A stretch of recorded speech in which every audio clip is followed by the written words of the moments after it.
Page 348. Unusual gardens. People have enjoyed gardens for hundreds of years. To keep gardens private, people sometimes build fences or walls around them. When you walk inside the high stone walls of a formal garden, it's easy to be convinced that the rest of the world has disappeared. In the world of gardens, nothing is impossible. Some gardeners create life-size mazes out of tall bushes and shrubs. Others cut and shape plants into awesome, larger-than-life animals. What would you do if you discovered a garden full of these animals? Would you walk right in?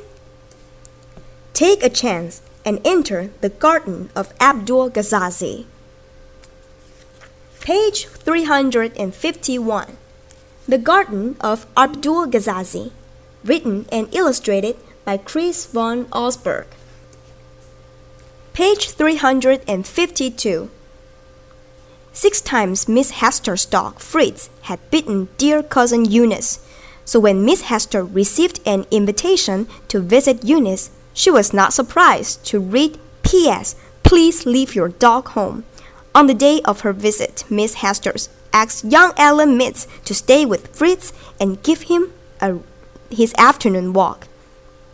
As soon as Miss Hester left, Fritz ran into the parlor. He loved to chew on the chairs and shake the stuffing out of the pillows. But Alan was ready. All morning long he kept Fritz from sinking his sharp little teeth into the furniture. Finally, the dog gave up and fell asleep, exhausted. Alan took a nap too. But first he hid his head under his shirt, hats being one of Fritz's favorite things to chew. An hour later, Alan quickly awoke when Fritz gave him a bite on the nose. The bad-mannered dog was ready for his afternoon walk. Alan fastened Fritz's leash, and the dog dragged him out of the house. Walking along, they discovered a small wide bridge at the side of the road. Alan decided to let Fritz lead the way across. Some distance beyond the bridge, Alan stopped to read a sign. It said, "Absolutely, positively no dogs allowed in this garden." At the bottom, it was signed, Abdul Ghazazi, retired magician. Behind the sign stood a vine-covered wall with an open doorway. Alan took the warning quite seriously. He turned to leave, but as he did, Fritz gave a tremendous tug and snapped right out of his collar. He bolted straight ahead through the open door, with Alan running right behind. "Fritz, stop, you bad dog!" cried Alan. But the dog simply ignored him. Down shadowed paths and cross sunlit lawns they raced, deeper and deeper into the garden. Finally, Alan drew close enough to grab hold of Fritz. But as he reached out, he slipped and fell. Fritz barked with laughter as he galloped out of sight. Alan slowly picked himself up.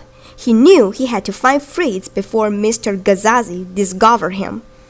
Bruised and tired, he hurried off in the dog's direction. After a long search, Alan was ready to give up. He was afraid he might never find Fritz. But then he came upon fresh dog prints. Slowly, he followed Fritz's tracks along the path that led into a forest. The dirt path ended, and a brick walk began. There were no more tracks to follow, but Alan was certain that Fritz must be just ahead. Alan started running. In front of him, he could see a clearing in the forest.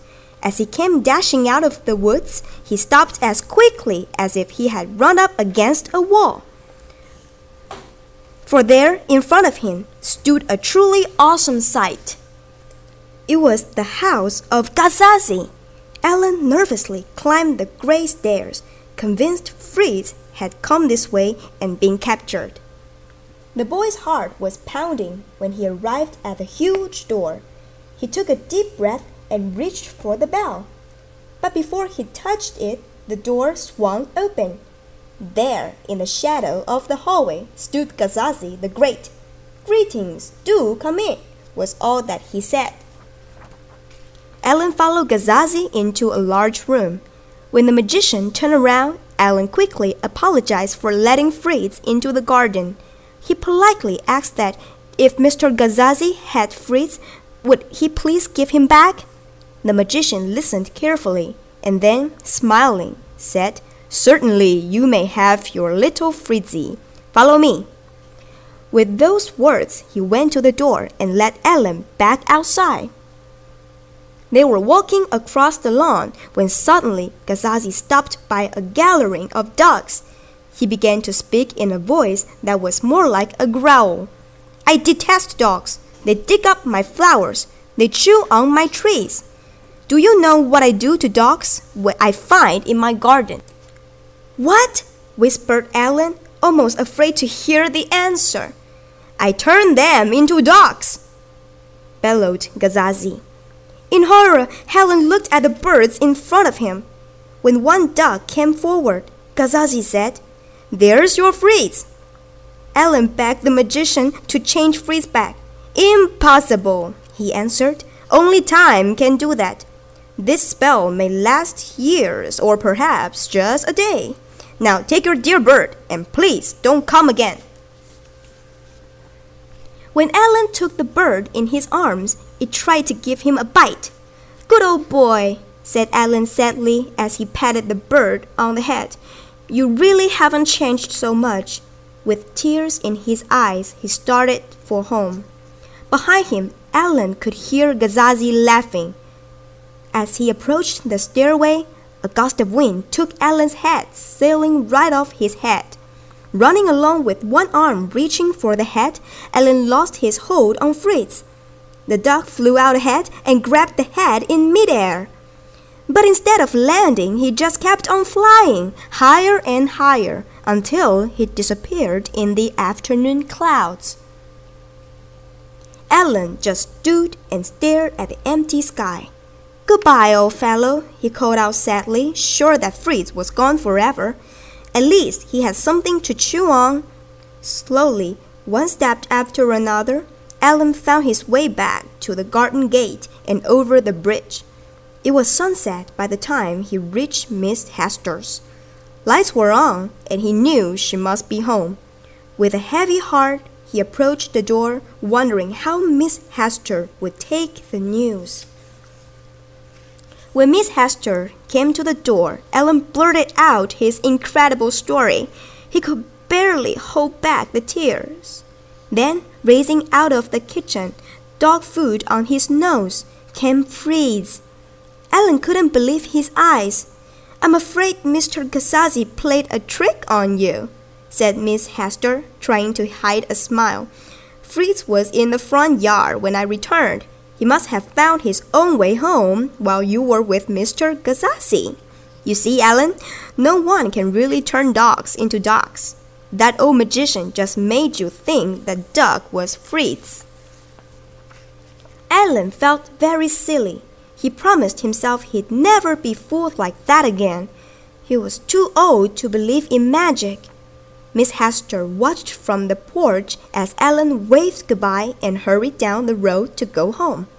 Then she called out to Fritz, who was playfully running around the front yard. He came trotting up the front steps with something in his mouth and dropped it at Miss Hester's feet. "Why, you bad dog," she said, "what are you doing with Alan's hat?"